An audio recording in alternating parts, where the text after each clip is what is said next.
Hello everyone, this is Sherwin here from TechOS, and Apple have just closed their WWDC 2016 event. I'm going to go over everything that was announced. So starting off with, if I can find it, by the way, if you want to watch the keynote again, you can come onto apple.com. At the moment only the US website has been updated, but if you want to come, just visit apple.com and you'll get to this screen where you can watch the live stream, and eventually it will be on YouTube, on Apple's YouTube channel. So if you want to check out there, then check back in a couple of days and it should be up there. First though, skip this for a bit. I'm going to go as they did it in order, starting with watchOS, and let me see the preview. So I'm just going to make this full screen so you can get the content better. So firstly, watchOS 3 starts with great enhancements to your performance and navigation. So apps will launch immediately, as it says here, and they're updated. So just like on your iOS device, they have background app refresh sort of functionality. So when you go into an app on your Apple Watch, it will automatically be updated with the information, so it won't have to load, and you won't see that sort of loading circle that you tend to see in watchOS 2. Now also, Apple have replaced the Friends menu, which previously meant you clicking on this side button here. Instead, now what you do is you press that once and it comes into this thing which Apple are calling the dock. Now, this is a place where it's similar to Apple's multitasking app switcher on iOS. So it lets you switch between your favourite apps. The watch calculates which are your favourite apps, which are the most frequently used ones, and it will suggest those, so you can swipe through them, and obviously they'll load instantly and have all great performance. Now there's also a control center which has been brought over from iOS, so if you slide up, whereas you would have previously got glances, you now get a control center which has all the various controls that you're used to with iOS, so airplane mode, do not disturb, pinging your iPhone from your Apple Watch, and various other features. So secondly, we're going to talk about some new fresh faces. So Apple have added some new faces to the Apple Watch. So if you've got a photos face, you can actually add complications to that, whereas previously you weren't able to. And one of my favourite ones is this activity ring one, which is displayed here. So it lets you display your activity rings right in the middle of the screen in big, bold, big and bold right in the middle, instead of having it as a little complication in the corner. So you can view activity rings, and it's available in a digital clock, as you can see here, or you can get various analog style watches if you want to have the activity rings like that. And now there's also shared activity. So if you want to share your activity completion with other friends, then you can actually share it with people in your contacts, and you can add comments, and you can also communicate with iMessage, and you can even send your own digital touch heartbeat. So once you finish, say, a workout, you can send it to someone else. And now Apple have also added wheelchair use in the fitness app. So you've got the Apple Watch can now actually be optimized for wheelchair users, so it can detect various different motions that you're doing with your hand, which you'll be using to push a wheelchair. So whether you're wheeling your wheels all the way around, whether you're just moving your arms a slight bit to move along, the Apple Watch can actually tell that now and add this data into the fitness app. And instead of, what I kind of found funny is, instead of telling you time to stand as it does with other users of Apple Watch, it will actually say time to roll, so kind of getting you to move around on your wheelchair, so that's nice. Underneath we've just got a bit more workout stuff, so you can now see up to 5 workout metrics, and you can see a lot more with fitness. So fitness has been very much enhanced in watchOS 3.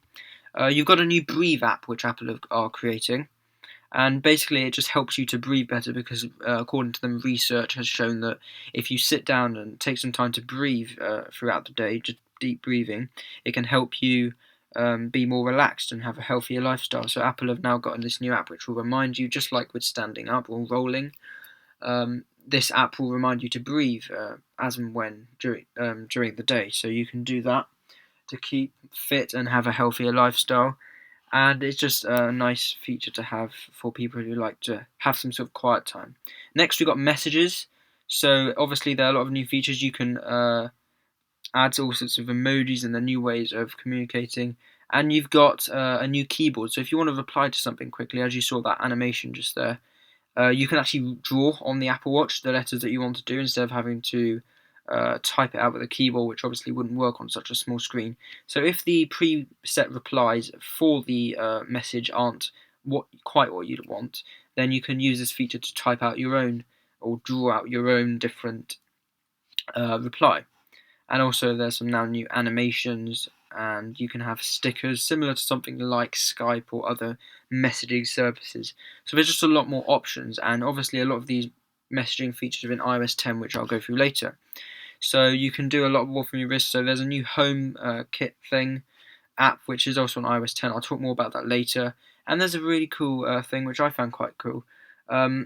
It's a emergency helper on the Apple Watch. So if you have an emergency and you need to call the emergency services, what it will do is it will actually, let's scroll down, you get some information. It will actually, if you hold down the side button as you would to power the watch off, there's another option. You can slide to call emergency services.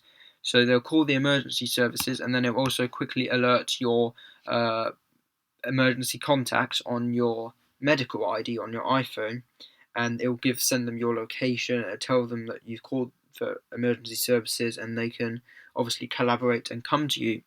You can now use Apple Pay within apps on your Apple Watch and on OS 10, which I'll talk about, or macOS as I should be calling it. I'll talk about that later. And you can unlock your Mac. So when you're wearing your Apple Watch and your Mac senses that you're nearby wearing your Apple Watch, it will wake up without you having to enter your passcode or password as soon as you open the lid of your MacBook or turn on your iMac or other MacBook from sleep. So that's nice to have. It's a nice feature. Obviously, I can't take advantage of it because I don't actually have an Apple Watch, those of you who might know. But it's something I will be hopefully looking forward to get soon. And obviously, they've got all the developer stuff, so you can click on here if you're a developer and find out more about all the developer, SDKs and stuff that you have. So that's the watchOS side of things. Next up, I'm just going to go back to the Apple homepage, and if I just navigate through this, I'm going to find tvOS, which was the next main bit. Now, this isn't actually a section on the app on the main Apple website, but essentially it adds more advanced search for your Apple TV, so you can search deep within apps and do other cool things, which obviously you can search up on the Apple website to find out what they are. Next up, though, OS 10, or sorry, this is going to take a long time for me. macOS. Apple have renamed OS 10 to macOS to bring it more in line with iOS, tvOS, and watchOS. So macOS, the next version is macOS Sierra. So this is a great new release with a lot of new features and great integration. So first up, very much rumoured for the past few weeks and months, Siri integration. So Siri has now found its way to the Mac, and if you see up here, there is some sort of a look of how Siri is integrated. So it just comes up in the top right hand corner, just like you'd get with your notifications. And Siri is very useful, so you can talk about all kinds of things. You can ask Siri for search. Siri is really good for searching within the Finder, searching within other folders and other applications and stuff on OS 10. You can do searches of, say, images, and then drag and drop an image from a Google search straight into a Pages document, for example. So there are just a lot of different ways of using Siri. So here's an example of searching for files. And Siri can bring an inline search. You can click on one, and you can even refine it by saying, like here, just the ones Mark sent me, and it'll come up, and it even gives you time last used, and you can click to show them all in Finder, and you can open it directly from Siri. So that's a really nice feature. I'm really happy that Siri's come to the Mac. I can definitely see a lot of people using it. I definitely will be using it a lot because it is a very useful feature to have, just to be able to talk to your Mac instead of having to spend time doing things which will take a lot longer. Obviously, you get sports scores just like on iOS, so a lot of it's the same. As you can see, we've got Notification Center redesign, which is sort of different translucent material. And Siri results also stay where they are. So if you want to keep a Siri result for later, if you just save it, and it will put it in Notification Center, so you can access it later on instead of having to ask Siri again. So something like sports scores is a very nice thing to have there. And obviously I talked about dragging and dropping images from Siri search results into Pages documents. And obviously if you go on Apple's website, you can see all these different things. So something I found very useful to use is how much free space do I have on my Mac. So if you want to check about that, then you can check that. And Photos has now got some new features. I'm going to talk about those in iOS later on, so I'll leave them for now. Apple Pay, which is now available on the web. So you can now visit a website and have this Buy with Apple Pay button, and what it will do via continuity, it will actually send an authentication sort of page to your iPhone, which you can then authenticate with Touch ID, and then it will send it back to the Mac, and you'll have completed that online transaction. So that's really nice. So obviously something which lots of people find useful, and obviously I talked about the auto unlock feature where if your Apple Watch is around, your Mac will automatically unlock when you open it or wake it up from sleep. A feature which I found really useful actually, it was quite nice to see this, universal clipboard. So basically what this allows you to do is, say, copy a device on your, it's not copy a device, sorry, copy say some text or an image or anything you want to copy, copy it on your iPhone or your iPad, and then you can paste it on your Mac. So it's kind of developing and building up on handoff and continuity. So it's just really handy. So if you found something on an iPhone, you want to get it on your Mac, don't have to copy and paste it into a note, just copy and paste across devices. It's really nice. And now iCloud Drive, this is a really nice feature actually. Obviously I only have one Mac, so I wouldn't use one of these features, but a lot of the features, this is really nice. So your desktop and your documents folder are now accessible on all your devices. This is now part of feature of iCloud Drive. And basically your desktop, which I found really good, your desktop is synced across all your different Macs. So if you're signed in with the same Apple ID on all your Macs, then your desktop arrangement and all the items on your desktop are going to be synced, so you can come on your MacBook, you go straight to your iMac when you get home from work. Your desktop is exactly as you left it on your MacBook. And also in iCloud Drive on iOS, a desktop folder will be created where you can access all the files, images, whatever on your desktop on your Mac. So this is really nice. I'm definitely going to use that a lot. Optimized storage. So basically the Mac can actually make room on your Mac, so you can obviously save space. And apparently in the video they demoed a Mac having 20 gigabytes of free storage, and then after using Sierra's really cool optimization, it got 150 gigabytes or something. So that's going to be really useful, especially for me, because I often do get the storage full notification on my Mac. Messages, I'm going to talk about that on iOS because it's something that you use on your iOS device. And iTunes has got a new Apple Music experience. Again, that will be what I talk about in iOS, so stay tuned for the rest of the video if you want to find out about that. Now, tabs are really nice actually. What you can do is now tabs are across every single app, so even developers which haven't had to you'd have to put anything work into the app. Any app on your Mac now has tabs, so you can create different tabs for different apps. So if you want multiple pages tabs, you can have those.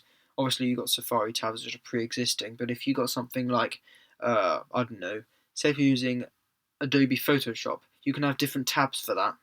So instead of having various windows spread out across your desktops, you can have your different tabs, which is a really nice feature to have. And there's picture-in-picture, which is coming from iPad to Mac. So if you're watching, say, a video on YouTube, you can resize it and have it floating around, say, in a small window, as you can see here. You can have it floating around, and you can move it around your desktop, and it works in full screen as well. So that is OS 10. Sorry, I will take a while to get this right. macOS Sierra, and that's that. So I'm going to go back to the Apple homepage now, and I'm going to go on to the next thing that was spoken about, which I've gone past it already. iOS 10. This is the biggest one, and I'm really excited about this. So, iOS 10, the biggest upgrade to iOS since iOS, which is what Apple have said. They said it's the biggest update in terms of features. Obviously, it's the sort of same sort of design as iOS 7 and 8 and 9, but it's loads more new features which Apple are really excited about. So, firstly, I said I'd talk about the messages. So, there's Write It Yourself, so you can actually use your iPhone's multi-touch display to handwrite messages, which will be sent to your, the other person receiving them, and the ink will be animated as ink flows on paper. Then you can see it drying and all that stuff. So I'm very excited to sort of see how that works. And next, there's they're not replay. I'm looking at the button here. There's message bubbles, so you can choose how messages work. So if I hit replay, you can make a message, make all the others wobble. You can make one become massive on the screen so someone can see it. And there's just a lot of ways to express yourself when you're sending messages instead of just having the same old bubble appearing. You can say things like happy birthday, and then the iPhone will make some sort of an animation, as you saw there, appear on the screen. So when you type happy birthday, balloons will fly across the screen. I think in the keynote they demoed, if you say happy new year, massive fireworks will appear all over the screen. So it's a really nice interactive way to use messages. Invisible ink, so what you can do, you can send a message or photo that remains hidden and then swipe over it and it will reveal it with a nice sort of animation, which just adds a bit more sort of experience to the app. There's tap back, so you can just tap to send quick responses to people to let them sort of know what you're thinking. And down here we've got personal touch, which is basically digital touch brought from the Apple Watch. You can take a photo and then annotate it, or you can just do a drawing like digital touch on the Apple Watch on iMessage on iOS. So it's a really nice feature. I'm probably going to use that quite a lot. They're now stickers, so if you're used to something like Skype or Facebook Messenger and you're used to stickers, then there are obviously these animated sort of GIF or emoji type characters which you can use and just send them to your friends for a bit of a laugh. You've got tap to replace emoji. This is quite cool actually. If you hit the emoji icon once you finish typing a message, what it does, as you saw there, it highlights all of the words which can be which have an emoji on iOS. So basically basketball, pizza tacos. And then what it'll do, you tap the ones you want to be emojiized, if I can call it that, and it will change them to emojis. Use the relevant emoji. You can choose if that emoji's got various different variants, so various skin colors or other variables. Then you can obviously use different ones. So you get the option to do that. iMessage apps now. This one allows you to share favorite apps, and you can make payments and all other types of things like that within iMessage. So that's a nice feature that I thought was quite cool. Siri is now open to messaging apps. So say if you use Skype, you can tell Siri, send a Skype message to, and then say who you want to send it to within your Skype contact, and Siri will actually read, Siri will read your Skype contacts and open, sort of an inline Skype preview here, and it will let you send a message directly from Siri to a third-party app, in this case Skype. Let's go down, and you can see Maps has now been improved, so you can take reservations right from in here, and it's really clever. So you can, have a ride with Uber, as it says here. And it's just Maps have been redesigned, so it's a lot simpler and easier to use, and navigation is brilliant as well. There are always features. Here's navigation. Now this is a new feature which I found really cool. If you have smart home kit devices, before you used to have an individual app for each device. So say your garage door, your front door lock, your lights in your living room, or your thermostat. Now what Apple have got, they've got a new home app, and this aggregates all of your different controls for all your different HomeKit devices into one app, so you don't have to manage different apps each time. And you can set up scenes, so when you go to bed, you tap good night and it will turn the lights off, or change any settings you want to have happen. Good morning, it will turn on, and for example, you can say to Siri, good morning, which is the same as coming into this app and clicking on this good morning button, and Siri will change all your lights and everything to how you like it, open your blinds. They've redesigned the music app, so it's much more intuitive and brings your content right to the front. And Raise to Wake, which I found really, really cool. You can now simply pick up your iPhone, it will recognise that, and it will actually wake up the screen. So that's really nice. I thought that's really cool, which is especially helpful if you're like me. I have an iPhone 6s Plus, and I'm constantly touching the home button and it's unlocking because the fingerprint scanner is so fast. So if I lift my phone up, I won't have to do that. I can read my notifications. If I go down there now, widgets. So if you swipe across, you can get basic widgets like weather, calendar, stocks. And interactive notifications respond to 3D touch. So if you 3D touch, you can get inline messages like this, using all the messaging features that I talked about in iMessage. You've got contextual predictions, which is a addition to QuickType. So typing can be more smart now, so you can have all these different things. So John's number, say this person typing, and it'll look in your contacts for people named John. So it'll suggest what the phone number is you might want to type. So that's a really nice feature, I think. News has been redesigned just to make everything look nicer. And you can have new photos features. So your past photos, as it says here, are now put into memory. So it creates a nice trailer full of these photos with same locations and stuff. And there's also a nice face detection, which is something iPhoto on the Mac used to have. So they've now got face recognition built into iOS. There's Apple Pay on the web, so you can pay, like with OS 10, on the web for Apple Pay. And there's multilingual typing, so if you like typing Spanish, and then you want to type in, Karen typing English, you won't have to keep switching keyboards, which is something I definitely will use, because I type in many different languages on my iPhone when typing messages. And all of this is done securely, so all your memories, your predictions for typing, and all your other Siri data collection is done locally on the device, never backed up to iCloud, never sent to Apple servers, and it's just really secure. iOS 10 will be compatible with these devices, so iPhone 6s, 6s Plus, 6 Plus SE, iPhone 5s, 5C, and 5. Every device that supports iOS 9. So if your device can run iOS 9, it can run iOS 10. So again, 12.9-inch iPad Pro, 9.7-inch iPad Pro, iPad Air 2, iPad Air, iPad 4th and 3rd generation iPad 2, iPad Mini 4, 3, 2, and the original iPad Mini, as well as the iPod Touch 5th and 6th generations. However, obviously, all the different features are subject to change, and some features may not be in all regions, all languages, and all devices, depending on how old your device is. Obviously, if you've got an older device, you might not get all the features as a newer device. But anyway, that's iOS 10. And that is basically all that was announced at WWDC. Now, there is one last thing I'm going to talk about, and that is Apple's new Swift Playgrounds app. So it's basically a way of getting children into coding. So what you can do is, it's an app free in the App Store when it comes later on, with the launch of iOS 10 in probably around September. And what it lets you do is go through a series of lessons and tutorials, and in a fun way get children taught how to code. So code Swift, and you can go through different games, and it asks you, do this, make this character move forward, and then collect a gem. And you have to run the code and see how it comes to life. So it's just getting children more into coding, and Apple have sort of talked about how this is going to inspire the next generation of developers. So you can obviously look at all these different commands which you get with actual Swift code.